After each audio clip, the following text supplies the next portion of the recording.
जय हिंद साथियों, एक बार फिर स्वागत है आप लोगों का कॉम्पिटिटिव जंक्शन में। प्रस्तावना हमारी जो चल रही है, मुख्य परीक्षा से रिलेटेड जो हमारी सीरीज चल रही है, प्रस्तावना का प्रीएम्बल का आज का ये लास्ट लेक्चर रहेगा। इसके बाद नेक्स्ट टॉपिक हमारा कुछ भी नहीं रहेगा, हम लोग टेस्ट लेंगे, इसके बाद टेस्ट रहेगा। ठीक है, तो आज प्रस्तावना में हम लोग क्या क्या पढ़ने वाले हैं वो सारी चीजें देखते हैं। देखो, फालतू बात, सीधी बात, नो बकवास वाला मैटर करते हुए हम सीधा पढ़ना स्टार्ट करते हैं, ज्यादा टाइम पास न करते हुए। देखिए, पहला क्वेश्चन हम लोगों का रहेगा प्रस्तावना की वर्तमान स्थिति या प्रस्तावना की वर्तमान वैधानिक स्थिति, है ना। पहला हम लोगों का ये रहेगा, क्या प्रस्तावना संविधान का भाग है या नहीं है, इसको हम लोग ये भी कह सकते हैं। दूसरा हम लोगों का टॉपिक है प्रस्तावना में संशोधन की संभावना या संशोधन की संभावना भी कह सकते हैं। फिर तीसरा हम लोगों का टॉपिक है प्रस्तावना का आलोचना। चौथा हम लोगों का टॉपिक है प्रस्तावना की उपयोगिता या महत्व। एक ही लेक्चर में सारी चीजें खत्म कर दूंगा, आप लोगों को बहुत आसानी से समझ में आएगा। हमारे एमपीपीएससी के सिलेबस में मेंस में टॉपिक दे रखा प्रीएम्बल, तो प्रीएम्बल से आपका कोई भी क्वेश्चन छूटना नहीं चाहिए, चाहे 3 मार्क्स वाला हो, चाहे 5 मार्क्स वाला, चाहे 11 मार्क्स वाला हो। इस तरीके से मैं आपको पढ़ा रहा हूं। ठीक है, तो सबसे पहले हम लोग बात करें प्रस्तावना की वैधानिक स्थिति या भाग है या नहीं। तो दोस्तों, ये तो अभी वर्तमान की बात हम लोग कर रहे हैं, लेकिन जब हमारी संविधान सभा के द्वारा हमारे जो भाग है, हमारी जो अनुसूचियां, जो हमारे अनुच्छेद है, या ये कहे कि हमारा जो पूरा इंडियन कॉन्स्टिट्यूशन है, भारतीय संविधान, वो हमारी संविधान सभा के द्वारा बनाया गया था और संविधान सभा के द्वारा अपनाया गया था। मतलब हम भारत के लोग कह के एतद् द्वारा अधिनियमित, अंगीकृत और आत्मर्पित करते हैं, ये कहा गया। तो हमारी जब प्रस्तावना के ऊपर बहस चली और ये केस जब सामने आया कि क्या प्रस्तावना संविधान का भाग है या वो संविधान का भाग नहीं है, पार्ट नहीं है, सबसे अंतिम में उसको क्या करा था, बनाया गया था और पहले पन्ने पर अंकित है। इसीलिए पूरा संविधान जब बन गया, उसके बाद में प्रस्तावना को हम लोगों ने अंकित किया। ठीक है, आप पहले अपना जो बायोडाटा वगैरह सब चीजें तैयार करते हैं। आधार कार्ड आपका पहले बनता है क्या? पहले आप खुद जन्म लेते हो, सारी चीजें होती है, उसके बाद ही आधार कार्ड बनता है। मतलब पहले सब चीजें बनेंगी, उसके बाद आधार कार्ड बनेगा। ठीक है, लेकिन ये संविधान सभा के समक्ष जब मुद्दा उठा कि क्या संविधान का भाग है या प्रस्तावना नहीं, तो डॉक्टर राजेंद्र प्रसाद ने उस समय तो जवाब दिया कि हाँ, संविधान का भाग है, हमारी जो प्रीएम्बल है, हमारी जो प्रस्तावना, वो संविधान का भाग है। लेकिन आगे जब इससे रिलेटेड कुछ केसेस गए सुप्रीम कोर्ट में, तो पहला जो केसेस है उसके जरिए हम लोग समझते हैं कि क्या वर्तमान और वैधानिक स्थिति क्या है। पहले समझो, फिर बता दूंगा कि 5 मार्क्स में कैसे लिखते हैं। तो पहली बात समझे कि ए गोपालन मामला 1950। देखिए, ये सारे मामले में बेसिक स्ट्रक्चर में बहुत शानदार तरीके से आप लोगों को बताऊंगा डिटेल में, क्योंकि वहां पर हम लोगों को इन चीजों को समझना है कि क्या था, कहां सुप्रीम कोर्ट में किस चीज से रिलेटेड था, ये सारी चीजें हमको समझना। तो पहला केस गया ए गोपालन मामले के नाम से जाना जाता है 1950 में सुप्रीम कोर्ट में। जब सुप्रीम कोर्ट के पास ये केस गया प्रस्तावना से रिलेटेड, तो सरकार की शक्ति का स्रोत नहीं है। सुप्रीम कोर्ट ने यह कहा कि जो प्रीएम्बल है हमारी, वो सरकार की शक्ति का स्रोत नहीं है। जिस तरीके से आर्टिकल है, जिस तरीके से 368 है, वो सरकार की जो शक्ति है उसका स्रोत नहीं है, सरकार की शक्ति का स्रोत नहीं है। सेकंड पॉइंट उन्होंने कहा अवाद योग्य। अवाद योग्य को हम लोग अपरिवर्तनीय भी कहते हैं या प्रवर्तनीय नहीं है। प्रीएम्बल को हम लोग कहते हैं क्या? अवाद योग्य। अब अवाद योग्य का मतलब क्या होता है? अवाद योग्य का मतलब ये होता है दोस्तों कि यदि न्यायालय में इस बात के लिए चुनौती दी जाती है कि जो प्रस्तावना में जो आदर्श निहित है, जो प्रस्तावना में सारे हमारे आदर्श निहित है या प्रस्तावना में जो बातें लिखी गई है, उसको हम न्यायालय के द्वारा लागू नहीं करवा सकते। ठीक है, जैसे कि हमारा फंडामेंटल राइट्स है, क्या है वो? वाद योग्य है, मतलब प्रवर्तनीय है न्यायालय में। मतलब अगर उनका उल्लंघन होता है मूल अधिकारों का, तो हम न्यायालय में उस बात को चुनौती दे सकते हैं आर्टिकल 32 और आर्टिकल 226 के तहत, है ना। सुप्रीम कोर्ट और हाई कोर्ट के पास ये पावर है, तो हम जाकर के क्या उनको लागू करवाने के लिए सुप्रीम कोर्ट के पास जा सकते हैं। लेकिन इसके लिए प्रस्तावना को लागू करवाने के लिए हम सुप्रीम कोर्ट के पास नहीं जा सकते। पहले केस में सुप्रीम कोर्ट ने यह बात कही। दूसरा केस आता है बेरूबारी वाद के नाम से 1960। इसको बहुत अच्छे से हम लोगों को बेसिक स्ट्रक्चर में इसको काफी डिटेल में पढ़ना है ना। तो ये जो बातें थी बेरूबारी वाद में, ये पाकिस्तान भूमि समझौते से भी संबंधित था, ये सारी चीजें बताऊंगा। अभी सिर्फ आप इतना समझो कि प्रीएम्बल से रिलेटेड कौन कौन से केसेस गए। तो बेरूबारी वाद 1960 में जो ये दोनों मामले थे कि भैया सरकार की शक्ति का स्रोत नहीं है और अवादी हो गए, ये बात रिपीट की गई, है ना, इनफोर्सिबल नहीं है, ये बात रिपीट की गई किस मामले में। और साथ ही साथ ये भी कहा गया कि प्रस्तावना संविधान का भाग नहीं है। किस में कहा गया? देखिए, यहां से एक प्रीलिम्स का क्वेश्चन बन सकता है। मैं मेंस पढ़ा रहा हूं, लेकिन आप साथ में एक पॉइंट्स अपनी कॉपी में डाल लीजिएगा कि किस वाद में यह कहा गया कि प्रस्तावना संविधान का भाग नहीं है, मतलब संविधान का पार्ट नहीं है। जब वो संविधान का भाग ही नहीं है, तो उसमें संशोधन कैसे किया जा सकता है, ये कहा सुप्रीम कोर्ट ने। तो ये प्रीलिम्स में आएगा, आप लोगों को याद रखना है, मेंस में भी काम का है ये। तो प्रस्तावना संविधान का भाग नहीं है। दूसरी बात करें हम संविधान निर्माताओं के मस्तिष्क को जानने की कुंजी, उनने कहा कि यह संविधान का भाग नहीं है। सिर्फ संविधान निर्माताओं ने जो बातें हमारे संविधान में लिखी थी, वो उनको जानने की कुंजी उनके मस्तिष्क में क्या था। इंट्रोडक्शन भी बताऊंगा कि इंट्रोडक्शन कैसे देना है, लेकिन अभी समझो सिर्फ चीजों को, फिर उसके बाद इंट्रोडक्शन कैसे देना वो भी बताऊंगा। तो मस्तिष्क को जानने की कुंजी, ये बात किसने कही? सुप्रीम कोर्ट ने कही, सुप्रीम कोर्ट ने यह बात कही। फिर दोस्तों हमारा तीसरा केस आता है केशवानंद भारती मामला 1973। मेरे प्यारे दोस्तों, केशवानंद भारती मामला आपने इस तरीके से कभी नहीं पढ़ा होगा जब मैं बेसिक स्ट्रक्चर पढ़ाऊंगा। वापस बार बार मैं बेसिक स्ट्रक्चर इसलिए बोल रहा हूं क्योंकि ये जो केसेस है ना, ये सिर्फ नाम लेके बता देते हैं कि प्रीलिम्स में इतना आएगा, और आप लोग क्या करते हो, इनको रट्टा मार लेते हो, लेकिन इसको समझते नहीं हो। इसको समझना अपने को बेसिक स्ट्रक्चर में। केशवानंद भारती मामला गया 1973 में। इसके लिए सुप्रीम कोर्ट में 13 जजों की बेंच बैठी थी। इसमें सबसे बड़ा मतलब 13 जज एक साथ बैठे और उन लोगों ने निर्णय दिया था। तो ये जो पुराने मामले थे इन सबको उन्होंने पलट दिया। कुछ मामले जो इन लोगों ने कहे पुराने मामले, जैसे बेरूबारी बाद में क्या कहा कि प्रस्तावना जो है संविधान का भाग नहीं है। इस मामले में जो पुराने मामले थे सुप्रीम कोर्ट ने सब कुछ पलट दिया। बहुत ही इंपॉर्टेंट केस है, बेसिक स्ट्रक्चर में पढ़ेंगे, वापस बता रहा हूं बार बार। इसमें क्या कहा कि संविधान का भाग है। तो ये क्वेश्चन भी आप प्रीलिम्स के हिसाब से नोट कर लेना कि किस वाद में यह कहा गया कि प्रस्तावना संविधान का भाग है। तो दोस्तों प्यारे दोस्तों या दोस्तों प्यारे मोहन का याद आ गया था मुझे, अभी नीचे वही मूवी चल रही थी। तो केशवानंद भारती मामले में यह कहा गया कि संविधान की प्रस्तावना जो है संविधान का भाग है। यह प्रीलिम्स का फैक्ट हो गया। फिर दूसरा गैर न्यायिक है, मतलब वही बात है, अवादी योग्य है, मतलब इसको न्यायालय में चुनौती नहीं दी जा सकती। यदि इसका उल्लंघन होता तो न्यायालय में चुनौती नहीं दी जा सकती। फिर शक्ति का स्रोत नहीं है सरकार की, यह कहा गया। फिर इसके बाद ये आता है LIC मामला, रिपीट होता है, और बोम्मईवाद वगैरह बहुत सारी चीजें आगे भी आती है। उन सब मामलों में भी यही सब चीजें रिपीट होती है। तो आपको ये 1 2 3 याद रखना और 2 फैक्ट प्रीलिम्स के हिसाब से याद रखना। अब आपसे क्वेश्चन पूछे कि आपसे डायरेक्ट क्वेश्चन पूछ लिया कि प्रस्तावना की वर्तमान वैधानिक स्थिति बताइए, लीगल स्टेटस बताइए, करंट में उसका लीगल स्टेटस क्या है। अगर आपसे डायरेक्ट क्वेश्चन इस तरीके से पूछे या फिर इस तरीके से सिंपल तरीके से पूछे कि क्या प्रस्तावना संविधान का भाग है या नहीं है, तब आपको एक जनरल इंट्रोडक्शन देना है। जनरल इंट्रोडक्शन में क्या लिखोगे कि हमारी जो भारतीय संविधान की प्रस्तावना है वो दर्पण है किसका, भारतीय संविधान का, जिसमें संविधान की संपूर्ण तस्वीर दिखाई देती है। हमारी जो भारतीय संविधान की प्रस्तावना है वो संविधान का दर्पण है, जिसमें संपूर्ण संविधान की क्या दिखाई देती है, हमको तस्वीर दिखाई देती है, झलक दिखाई देती है। आप जैसा आप इंट्रोडक्शन देखिए, आपके हिसाब से भी बना सकते हैं, ऐसा कुछ नहीं है। आपको 2 लाइन में 1 लाइन में इंट्रोडक्शन देना है। फिर उसके बाद में वर्तमान की वैधानिक स्थिति बात करें तो सुप्रीम कोर्ट के द्वारा दिए गए निर्णय और हमारी जो संविधान सभा ने निर्णय दिया था डॉक्टर राजेंद्र प्रसाद ने, उसके तहत प्रस्तावना हमारे संविधान का भाग है। यह हम लोगों को लिखना है। और किस तरीके से भाग है, तो आपको एक केशवानंद भारती मामले से शुरुआत करनी है, बेरूबारी मामले से शुरुआत करनी है। ठीक, तो आंसर में क्या लिखोगे कि संविधान का भाग है, प्रस्तावना जो है संविधान का भाग है। अवादी योग्य, पहली बात तो ये इसकी वैधानिक स्थिति है। दूसरा, प्रस्तावना विधायिका की शक्ति का स्रोत नहीं है, ना ही उसके पर कोई प्रतिबंध लगाती है। देखिए, प्रस्तावना के जरिए विधायिका को ऐसी कोई पावर नहीं मिली है कि वो पूरे संविधान को बदल सके, संविधान को चेंज कर सके, या कानून बनाने का कोई अधिकार। वो अलग अलग आर्टिकल के तहत उसको सारी शक्तियां मिली है। संसद में जो भी काम होते हैं वो अलग अलग आर्टिकल के तहत काम हो रहे हैं। पावर्स दिए गए, संसदीय समितियां होती है, राष्ट्रपति के क्या अधिकार है, ये सब एक अलग अलग आर्टिकल में दिए गए। तो प्रस्तावना ना तो विधायिका का स्रोत है, मतलब लेजिस्लेचर की बात करें हम, जो हमारी पार्लियामेंट है, विधायिका भी बोलते हैं, लेजिस्लेचर भी बोलते हैं, संसद भी बोलते हैं। तो प्रस्तावना जो है विधायिका की शक्ति का स्रोत नहीं है और ना ही उस पर कोई प्रतिबंध लगाती है। प्रस्तावना ने उस पर कोई प्रतिबंध लगा के नहीं रखा है। तो एक पॉइंट ये हो गया इसकी वर्तमान स्थिति। दूसरा, मूल विशेषताओं को छोड़कर उसमें संशोधन किया जा सकता है। अगर इस टाइप से सिंपल सा क्वेश्चन बनता है तो आप इसको 5 मार्क्स के हिसाब से लिख सकते हैं। 11 मार्क्स में पूरा का पूरा कंटेंट आप लोगों को काम आएगा, और किस तरीके से लिखना वो आप टेस्ट दोगे तो सब समझ में आएगा, मैं बताऊंगा उसको। ठीक है, तो इतना फंडा क्लियर हुआ कि वैधानिक स्थिति वाला क्या मैटर है कि मूल विशेषताओं को छोड़कर इसमें संशोधन किया जा सकता है। अब ये मूल विशेषता क्या है, ये बेसिक स्ट्रक्चर क्या है, ये केशवानंद भारती, अच्छा स्क्रीनशॉट ले लो, मैं भूल जाता हूं। तो ये केशवानंद भारती मामले में ही आपका मूल ढांचा सिद्धांत या बेसिक स्ट्रक्चर सिद्धांत आया। बहुत सारे नए बच्चे ने मुझे कहा सर आप बेसिक स्ट्रक्चर पहले पढ़ाइएगा। दोस्तों, आप लोगों को पता नहीं है कि बेसिक स्ट्रक्चर क्या है, मूल ढांचा क्या है। अभी इसलिए आप थोड़ा धैर्य बना के रखना, क्योंकि जो एक्सपीरियंस लोग हैं उन लोगों को पता है कि मूल ढांचा है, बेसिक स्ट्रक्चर क्या है। आप सिर्फ कह रहे हैं, आपको बेसिक दिख रहा है या मूल ढांचा दिख रहा है, तो आपको ऐसा लग रहा है कि बेसिक मतलब स्टेप बाय स्टेप चलने वाला कॉन्स्टिट्यूशन। ऐसा नहीं है, मैं बताऊंगा क्या है वो, है ना।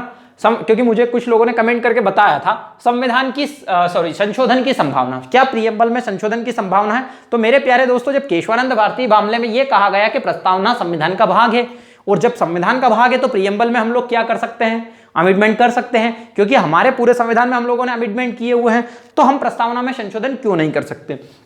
बेरूबारी मामले में क्या कहा था कि भाग नहीं है, संविधान का, इसका मतलब हम उसमें संशोधन नहीं कर सकते। तो पहली बात तो ये आर्टिकल 368 के तहत जो हम लोग क्या करते हैं, आर्टिकल 368 में आपको संविधान में संशोधन की प्रक्रिया बता के रखी है। तो वो संविधान में जो संशोधन की प्रक्रिया बता के रखी है, जब केशवानंद भारती मामले में यह कहा गया, क्या कहा गया कि भैया संविधान प्रस्तावना संविधान का भाग है। इसका मतलब यह है कि संविधान का भाग है तो संविधान में प्रस्तावना में संशोधन किया जा सकता है। ये क्वेश्चन डायरेक्ट पूछने के चांसेस थोड़े कम है, लेकिन समझ लो इसको, कभी आ जाए तो कंफ्यूज नहीं होगे। मगर मूल विशेषताओं में नहीं कर सकते, क्योंकि मूल ढांचे का जो सिद्धांत आया था, बेसिक स्ट्रक्चर का जो सिद्धांत आया था, हमारे इंडियन कॉन्स्टिट्यूशन में 1973 में आया था, है ना। तो अब आप बोलोगे कि मूल ढांचा सिद्धांत, यहाँ अपने मूल ढांचा सिद्धांत इसके बाद वाला ही लेक्चर रहेगा, मूल ढांचा सिद्धांत उसी में समझाऊंगा। केशवानंद भारती मामले में बेसिक स्ट्रक्चर का सिद्धांत दिया गया, ठीक है। और उसी में यह कहा गया कि भाई आप संविधान में संशोधन कर सकते हो, बहुत सारी चीजें आप अमेंडमेंट कर सकते हो, चेंजेस कर सकते हो, लेकिन जो मूल विशेषताएं, मूल ढांचा, जो बेसिक स्ट्रक्चर, उसमें आप संशोधन नहीं कर सकते, और प्रस्तावना उसी में आती है। तो मूल विशेषताओं में आप संशोधन नहीं कर सकते, प्रस्तावना में संशोधन तो कर सकते हो, लेकिन उसकी जो मूल विशेषताएं, अगर आप उसमें से कोई ऐसा शब्द हटा दीजिए, मान लो जैसे सामाजिक न्याय शब्द आपको हटाना है आप लोगों को, न्याय शब्द ही हटाना है, तो आप पूरा संविधान ही बदल रहे हो कहीं ना कहीं, क्योंकि संविधान के दर्शन की झलक है भैया वो तो उस तरीके से आप मूल विशेषताओं को नहीं हटा सकते। इसी तरीके से हम लोगों ने संविधान में प्रस्तावना में अभी तक एक बार संशोधन किया, 42वां संविधान संशोधन अधिनियम 1976 के द्वारा, 42वां संविधान संशोधन अधिनियम 1976 के द्वारा। समाजवादी, पंथ निरपेक्ष और अखंडता शब्द जोड़े गए, सोशलिस्ट, सेक्युलर और इंटीग्रिटी, 3 शब्द जोड़े गए, है ना। इंटीग्रिटी बोलते हैं क्या इसको, ठीक है, ये 3 शब्द जोड़े गए। इस तरीके से अगर क्वेश्चन आता है तो आप बना दोगे, सिंपल है, कोई दिक्कत वाला मैटर नहीं है। नेक्स्ट देखिए हम लोग प्रस्तावना की आलोचना। देखिए पहले ही लेक्चर में बता चुका हूं कि आलोचना क्या होती है और आलोचनात्मक मूल्यांकन क्या होता है, इसलिए अब यहां पर नहीं बताऊंगा। नहीं पता है तो पहला लेक्चर देख लीजिए, पहले लेक्चर में समझ में आएगा।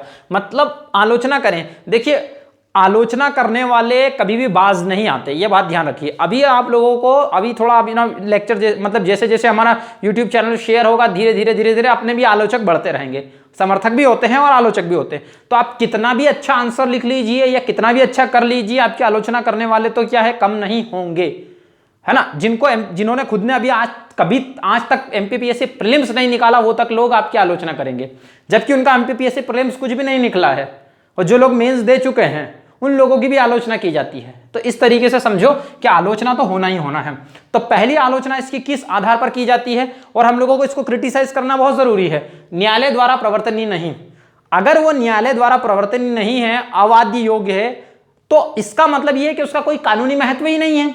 भैया न्यायालय में आलोचना जब प्रवर्तनीय नहीं है तो उसका कोई कानूनी महत्व है नहीं है, फिर उसका कानूनी महत्व कैसे हुआ। तो इस तरीके से इसकी आलोचना की जाती है कि जब वो न्यायालय में चुनौती ही नहीं दे सकते तो फिर वो जो लिखा गया है वो तो कुछ काम का ही नहीं है। जैसे हमारे डीपीएसपी, जिसको हम लोग क्या कर सकते हैं, न्यायालय में चुनौती नहीं दे सकते हैं, इन्फोर्सिबल नहीं है वो हमारे लिए। जैसे फंडामेंटल राइट्स अगर छीन लिए, उल्लंघन कर दिया, तो आप सुप्रीम कोर्ट, हाई कोर्ट जा सकते हो। लेकिन अगर यहां से कुछ चीजें आपको, जैसे सामाजिक न्याय नहीं मिला या राजनीतिक न्याय नहीं मिला, तो आप क्या करोगे कि भैया न्यायालय में इसको लेकर के सुप्रीम कोर्ट में नहीं जा सकते, प्रस्तावना को लेके, तो न्यायालय द्वारा प्रवर्तनीय नहीं है, इसका कोई कानूनी महत्व नहीं है। पहली आलोचना लिखना ऐसे ही है, टू द पॉइंट ही लिखना, सिर्फ समझाने के लिए बता रहा हूं। स्पष्टता का अभाव, मतलब इसके अंदर कोई स्पष्टता नहीं है प्रस्तावना में। क्यों नहीं है?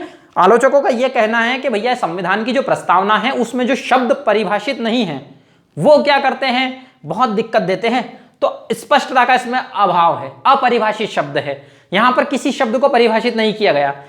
अब आलोचना करने वालों को यह बात समझ में नहीं आ रही है कि पहले तो संविधान में जो चीजें परिभाषित करके रखी हुई है उसी के लिए उसको महाकाय आकार बोलते हैं। अगर हम इन शब्दों को परिभाषित करने जाएंगे तो हमारा संविधान तो पता नहीं और कहां चले जाएगा। अब अगर उनको छोटा करते तो फिर वही कहते कि इसमें इसको परिभाषित नहीं किया गया है। तो संविधान में जो आलोचक लोग हैं उनका तो कुछ नहीं कर सकते अपन। तो स्पष्टता का अभाव है, मतलब अपरिभाषित शब्द, जैसे सेक्युलर शब्द को डिफाइन नहीं करके रखा है, समाजवाद को डिफाइन नहीं करके रखा। इन शब्दों को डिफाइन कर पाना ही मुश्किल है, इन शब्दों को परिभाषित कर पाना ही मुश्किल है। समाजवाद की मैं परिभाषा आप लोगों को पहले ही बता चुका हूं कि देना ही मुश्किल है। सब समाजवाद की परिभाषा हर कोई अपने हिसाब से निकालता है। नेहरू ने कहा ही था कि एक ऐसी टोपी है, नेहरू साहब ने ऐसा कहा था कि समाजवाद एक ऐसी टोपी है जिसको हर कोई पहन रहा है, डिस्कवरी ऑफ इंडिया में। तो स्पष्टता का अभाव मतलब इसमें अपरिभाषित शब्द है। थर्ड पॉइंट, केवल सैद्धांतिक आदर्श प्रस्तुत करती है, मतलब सैद्धांतिक आदर्श प्रस्तुत करती है, इसका कोई व्यवहारिकता से कोई लेना देना ही नहीं है। इस चीज को ऐसे समझो, जैसे मान लो कोई बंदा है, आपको एमपीपीएससी की तैयारी कर रहे हैं और आपको ये कह रहा है कि ऐसे कर लेना, 3 मार्क्स का क्वेश्चन ऐसे लिखना, 5 मार्क्स का क्वेश्चन ऐसा लिखना, 11 मार्क्स का क्वेश्चन ऐसा लिखना। बिल्कुल एकदम आदर्श स्थिति बता दी आपको।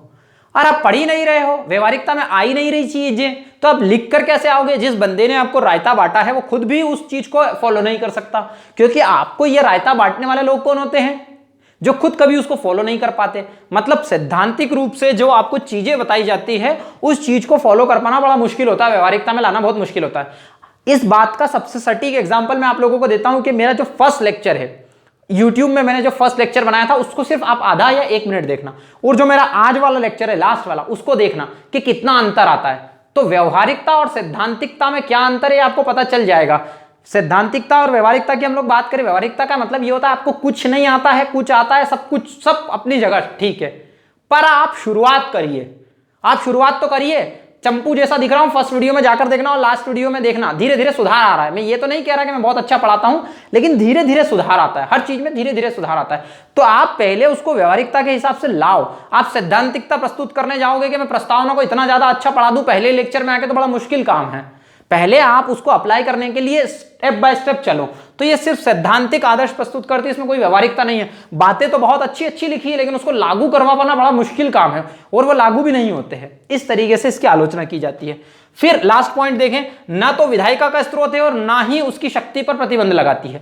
जब भैया ये विधायिका का कोई स्रोत नहीं है, शक्ति का, ना तो विधायिका की शक्ति का स्रोत है, यहां ऐसा लिखना, शक्ति भूल गया शायद मैं लिखना, ना तो विधायिका की शक्ति का स्रोत है और ना ही उसकी शक्ति पर कोई प्रतिबंध लगाती है, तो फिर इसका औचित्य क्या है? जब ये ना तो विधायिका को शक्ति दे रही है और ना ही उस पर प्रतिबंध लगा रही है, तो बस ये केवल सैद्धांतिक आदर्श प्रस्तुत कर रही है। ये फिर उसके बाद में आपको, अब देखो मैंने पहले बता दिया था कि आलोचना का मतलब क्या होता है। भले ही आपने कितनी भी आलोचना कर दी हो, लेकिन लास्ट में आपको पॉजिटिव लेकर आना ही है। तो निष्कर्ष देना है आपको, निस्संदेह कोई कानूनी महत्व नहीं है, लेकिन इसका अनौपचारिक महत्व बहुत है। जैसे हम औपचारिकता निभाते हैं और अनौपचारिकता निभाते हैं, तो भैया निस्संदेह कोई इसका कानूनी महत्व नहीं है, लेकिन इसके अनौपचारिक महत्व बहुत ज्यादा है। वो कैसे समझना? सेकंड, फिफ्थ और ये क्या, थर्ड और फोर्थ पॉइंट। जैसे मैंने यहां लिखा सेकंड पॉइंट, थर्ड पॉइंट और फिफ्थ पॉइंट, यहां लिख देता हूं एक बार। दूसरा, तीसरा और चौथा पॉइंट जो महत्व में लिखा है, अगर आपसे पूछे तो आप आलोचना करिए और यहां से 2-3 पॉइंट उठाकर यहां डाल दीजिए, है ना। इंट्रोडक्शन सभी में देना है आप लोगों को कि भैया प्रस्तावना संविधान का दर्पण है और इसमें संपूर्ण संविधान की तस्वीर दिखाई पड़ती है, और संविधान को, भारतीय संविधान की प्रस्तावना को आत्मा कहा जाता है भारतीय संविधान की। इस तरीके से आप जनरल इंट्रोडक्शन देते हो। आप पहले महत्व को समझो, फिर इसमें क्रिटिसाइज करने के बाद इसका निष्कर्ष कैसे देना वो भी बता देता हूं। तो आपके यहां से 4-5 क्वेश्चन कंप्लीट होते हैं। भैया हम बात करें प्रस्तावना की जो उपयोगिता है या महत्व की बात करें, हम इंपॉर्टेंस ऑफ प्रीएम्बल्स की बात करें, अस्पष्ट प्रावधानों को समझने में सहायक। अब यहां पर बात को ध्यान रखना, अस्पष्ट प्रावधानों को समझने में सहायक। अस्पष्ट प्रावधान का मतलब यह होता है दोस्तों, कुछ आर्टिकल्स ऐसे होते हैं जिनको समझ पाना बड़ा मुश्किल है, तो इनको समझने के लिए प्रस्तावना हमारी सहायता करती है। जैसे हम लोगों ने न्याय की बात की है, तो हम लोगों को सामाजिक न्याय, राजनीतिक न्याय या धर्म की स्वतंत्रता, अभिव्यक्ति की स्वतंत्रता, विचार की स्वतंत्रता, तो हम कहां जाएंगे? फंडामेंटल राइट्स में जाएंगे। तो जो अस्पष्ट प्रावधान है, जैसे कि मैं बात करूं आर्टिकल 19 में आपको मौन रहने की स्वतंत्रता है ना, चुप रहने की स्वतंत्रता है, और आर्टिकल 19(1) के तहत ही आपको इंटरनेट चलाने की स्वतंत्रता भी दी गई है। तो सिर्फ वहां पर क्या लिखा हुआ है भैया कि भैया वाक एवं अभिव्यक्ति की स्वतंत्रता, है ना, राइट टू स्पीच, और वो फ्रीडम जो दे रखी है आपको 19(1) में दे रखा है कि वाक एवं अभिव्यक्ति की स्वतंत्रता।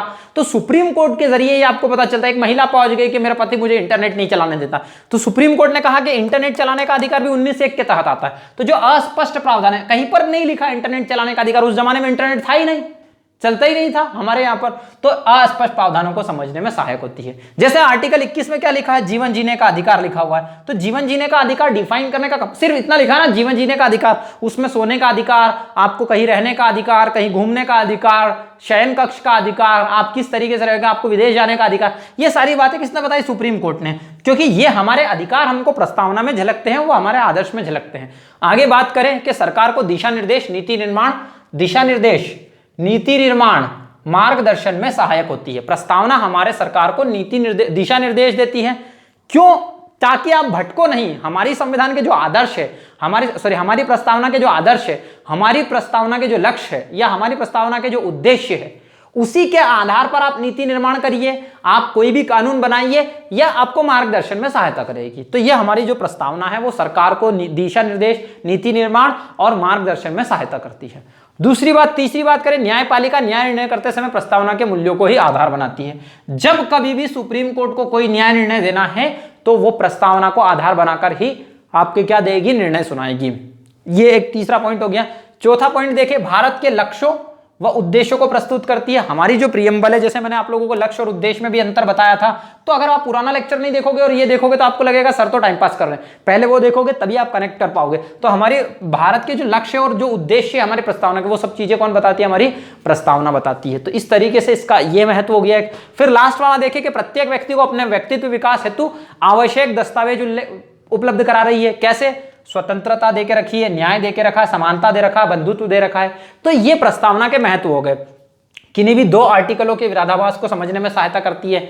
भाई किन्हीं भी दो आर्टिकलों का मतलब ये किन्हीं भी दो प्रावधानों के बीच लिख सकते हो। यहां पर आर्टिकल के बजाय आप ये लिख सकते हो कि किन्हीं भी दो प्रावधानों के विरोधाभास को समझने में सहायता करती है।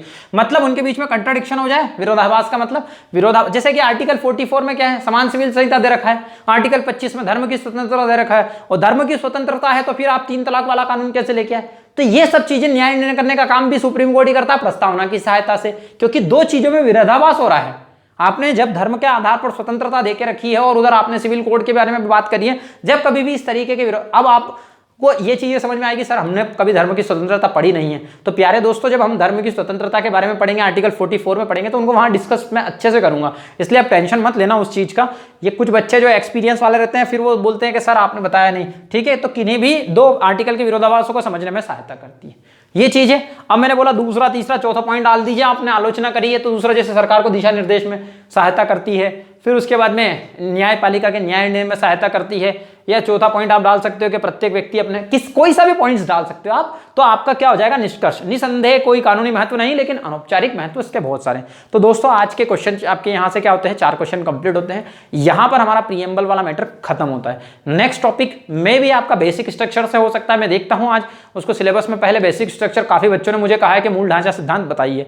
दोस्तों अगर आप लोगों का हमारा प्रयास ये बहुत अच्छा लग रहा है, नहीं आपको अच्छा ही लग रहा है ना, तो आप वीडियो को जरूर शेयर कीजिए। बहुत अच्छा तो मैं ये नहीं कह सकता, वो तो आपने डिसाइड करते हो, लेकिन दोस्तों आप ज्यादा से ज्यादा शेयर करिए, क्योंकि पहले ही लॉकडाउन में मोटिवेशन डाउन होता रहता है, वीडियो शेयर्स नहीं होते हैं, व्यूज कम आते हैं, तो इसलिए आप इसको ज्यादा से ज्यादा शेयर करिए। हो सके तो सब्सक्राइब करिए अगर आप लोगों ने सब्सक्राइब नहीं किया तो, और वो जो है क्या बोलते हैं घंटी का बटन भी दबा लीजिए, तो आपको नोटिफिकेशन मिलते रहे दोस्तों। और हमारा भी मोटिवेशन बनाए रखिए, और खुद भी मोटिवेट रहिए आप, और आपकी पीएससी की एग्जाम बहुत जल्दी आएगी, टेंशन मत लीजिए। सब बीमारी सब मैं आपको एक निबंध लिखने के लिए दे दूंगा, इस पर आप लोग निबंध लिखते रहना, ठीक है। मिलते हैं दोस्तों नेक्स्ट लेक्चर में।